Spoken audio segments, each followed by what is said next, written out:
বিবাহের কথা চলছে, এই অবস্থাতে কি মেয়ের সাথে ছেলে কথা বলতে পারবে? বিবাহের আলাপ সালাপ চলছে, এই অবস্থায় কথা বলতে পারবে কিনা? আলাপ সালাপ চলছে, এই অবস্থায় কথা বলতে পারবে কোন কথা? মেয়েকে জিজ্ঞাসা করলো যে তুমি নামাজ পড়ো কিনা, বা আমার এই হালাল উপার্জন আছে এটা তোমার চলবে কিনা, এইসব বিষয় জানার জন্য প্রয়োজনীয় যে কনভারসেশন, কথাবার্তা, সেটা বলতে পারবে সেটা এই পদ্ধতিতে।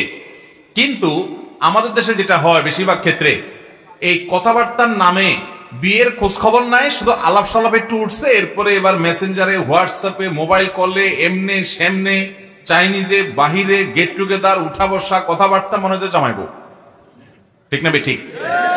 এখন তো আরেকটা জিনিস একেবারে চরম আকার এস্টাবলিশড হয়ে গেছে, এটার নাম দিছে এঙ্গেজমেন্ট। কি নাম দিছে?